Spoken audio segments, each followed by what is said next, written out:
আসসালামু আলাইকুম। সবাই কেমন আছেন? আজকে আমি আমার বাচ্চাদেরকে নিয়ে ধানমন্ডি শিশু পার্কে গিয়েছি। তো শিশু পার্কে তো সবাই জানেন ধানমন্ডি লেকের ওপরেই শিশু পার্কটা। যাই হোক, এখানে অনেকগুলো রাইডস ছিল। তো সব রাইডসে তো বাচ্চাদেরকে আমি উঠাবো না, যে রাইডসগুলোতে ওঠার মতো আমি বাচ্চাদেরকে এই রাইডসগুলোতে উঠাবো। তবে নতুন ওখানে একটা রাইডস এসেছে, সেটা হচ্ছে মোটরসাইকেল গেমস রাইড।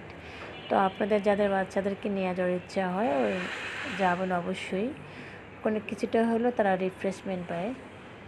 তো যাই হোক, এখন বাচ্চাদেরকে আমি একটা রাইডসে উঠাবো, যে সেই রাইডসে পছন্দ করছে আমার মেয়েকে। আমি এই রাইডসটাতে আমি উঠাইছি, দুই মেয়েকেই তো ছিল এই রাইডসে। তো এখন তার বাবাকে সাথে নিয়ে সে এই রাইডসে এনজয় করলো, সে নেমে পড়লো।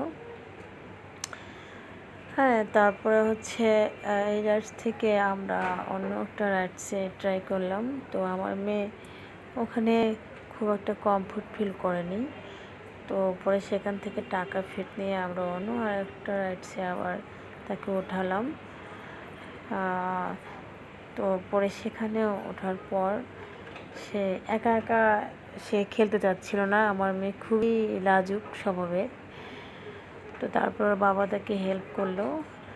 এখন আমার মেয়ে আর একটা রাইডসে উঠলো, সেটা হলো যে এই মোটরসাইকেল গেমস রাইডটা। অনেক মজা পেয়েছে সেটাতে, খুবই মজা পেয়েছে, যখন নামতে চাচ্ছিল না।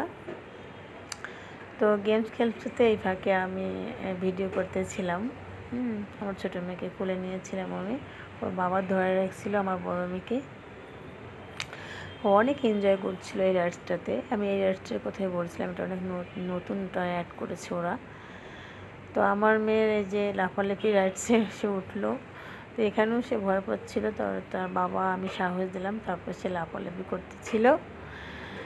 তো যাই হোক, বাচ্চাদেরকে মাঝে মাঝে ঘুরতে নিয়ে যাইতে হয়, না হলে ওরা খুব বোরিং ফিল করে। আর ঢাকায় তো বুঝতে পারতেছেন খেলার মাঠ নাই। তাছাড়া এখন গ্রাম শহর যাই বলেন না কেন, গ্রামেও আর মাঠ টাট নাই, কে খেলবে কোথায়? এটা আমার ছোটো মেয়েটা ওখানে লাফাতে চাচ্ছে। তো যাই হোক, ওখানে ওকে লাফাচ্ছিলাম আমরা। আসলে গ্রাম শহরে এখন একাকার হয়ে গেছে, বুঝতে পারছি না যে বাচ্চারা কোথায় খেলবে। গ্রামেও এখন মাঠ তেমন নাই, ওই রাস্তাঘাট ছাড়া খেলার মাঠ নাই বলতে নেই। আর আগের মতো সে গোল্লা ছুট নেই। আমরা তো গোল্লা ছুট খেলে বড় হয়েছি, কত কী খেলা খেলছি আমরা, আসলে খেলার শেষ নেই। এখন তো শুধু আধুনিক যুগ যাকে বলে।